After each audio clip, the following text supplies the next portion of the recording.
राधे राधे दोस्तों, आप सभी को एक बार फिर से तहे दिल से मैं अपने चैनल में आप सभी का बहुत ज़्यादा स्वागत करती हूँ। तो दोस्तों, मैं आर के कुशवाहा आपको अपने चैनल में बहुत ज़्यादा स्वागत करती हूँ। तो दोस्तों, आज हम सुनाएंगे आपको जलदान की कथा कि ज्येष्ठ मास में जल का दान करने से हमें कौन सा फल प्राप्त होता है। तो दोस्तों, चलिए हम आज आपको कहानी सुनाते हैं जलदान की कथा। ये कहानी एक सेठ और एक सेठानी की है। सेठ जी की कोई संतान नहीं थी। सेठानी बहुत धार्मिक प्रवृत्ति की थी।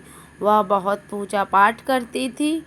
वह दिन रात पूजा पाठ करती थी। सेठ जी बहुत धनवान थे। उनके पास कोई भी चीज़ की कमी ना थी। संतान ना होने के कारण सेठ सेठानी बहुत ज़्यादा दुखी रहते थे। सेठ जी के घर पर कई सालों से एक नौकर काम करता था। सेठ सेठानी उस पर बहुत विश्वास भी करते थे। एक दिन की बात है, सेठ सेठानी बहुत दुखी थे। तभी वह नौकर आया। फिर बोला, सेठ जी, आप संतान न होने के कारण बहुत दुखी हैं। मुझसे आपका दुख देखा नहीं जा रहा है। मैं एक बहुत पहुँचे हुए महात्मा को जानता हूँ। वो बहुत ज्ञानी हैं। वो देखते ही आपकी सारी समस्याओं को हल ज़रूर निकालेंगे। अगर आप कहें तो मैं उनको बुला ले आऊँ। जब सेठ जी ने कहा, मैं बहुत निराश हो चुका हूँ। हमारे भाग्य में संतान सुख नहीं है। लेकिन फिर भी तुम्हें अगर लगता है कि वे संत हमारी समस्या का समाधान करेंगे और तुम्हें उन पर विश्वास है, तो तुम ज़रूर लेकर आओ। नौकर ने कहा, ठीक है मालिक। फिर वह वहाँ से चला गया। कुछ दिन बाद उस नौकर ने संत महात्मा को लेकर सेठ के घर आया। संत महात्मा ने सेठ जी से और सेठानी का हाथ देखा और कहा, बेटा, तुम्हारी किस्मत में बच्चे का सुख नहीं है। तुम्हारे किस्मत में संतान सुख नहीं है। यह सुनकर सेठ सेठानी रोने लगे। सेठ ने कहा, बाबा जी, ऐसा ना कहो। बाबा, कोई तो उपाय ज़रूर होगा।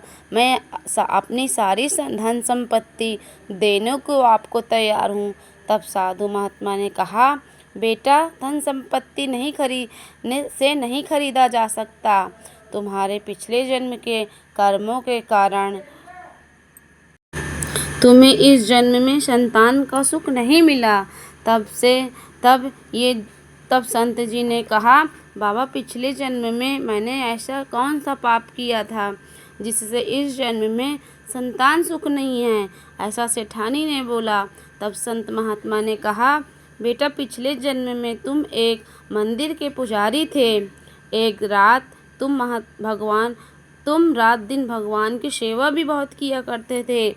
लेकिन तुम्हें एक पुत्र की चाह थी और तुम्हारे यहाँ एक पुत्री हुई। इस बात से तुम बहुत नाराज थे। तुम बेटे की चाह में तुम अपनी पुत्री से नफरत करने थे। उससे कभी प्यार नहीं करते थे। जब तुम्हारी पुत्री 5 साल की हुई, तब उसकी तबीयत बहुत ज़्यादा ख़राब हो गई थी और तुमने नफ़रत के कारण उसका इलाज भी नहीं करवाया, जिसके कारण उसकी मृत्यु हो गई। बेटी की मृत्यु हो गई।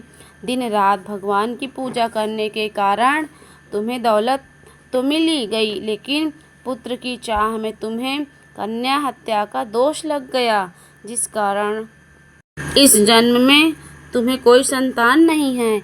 यह सुनकर सेठ सेठानी को बहुत पश्चाताप हुआ। तब सेठानी बाबा के चरणों में गिर पड़ी और कहने लगी, हे बाबा, आप तो बहुत ज्ञानी हैं। कृपा करके इस पाप से बचने का कोई उपाय बताइए। अब हमें संतान सुख न मिले तो कोई बात नहीं है, लेकिन हमें कन्या के हत्या के पाप से मुक्ति दिलाइए। हम कन्या हत्या पाप के साथ जीवित नहीं रह सकते।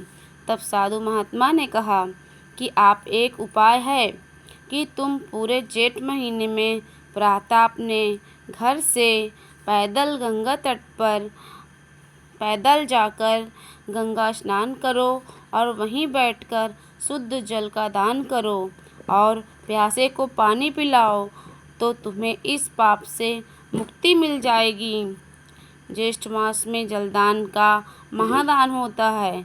इस दान को करने से व्यक्ति के जन्म जन्म के पाप मिट जाते हैं, लेकिन यह काम तुम्हें लगातार करना चाहिए, और अगर बीच में तुमने यह काम करना छोड़ दिया तो तुम पाप के भागीदार बनोगे।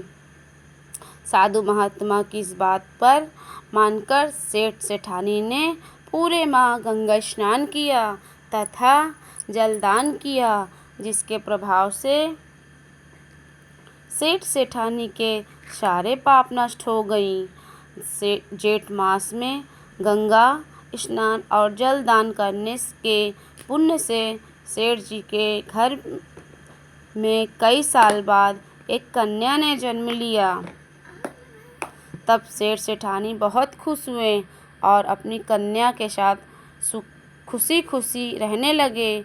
इस प्रकार जेठ मास में जो कोई गंगा स्नान करता है और जल का दान करता है, उसके सारे पाप, उसके जाने अनजाने में किए हुए सभी पाप नष्ट हो जाते हैं। तो जय हो विष्णु भगवान की।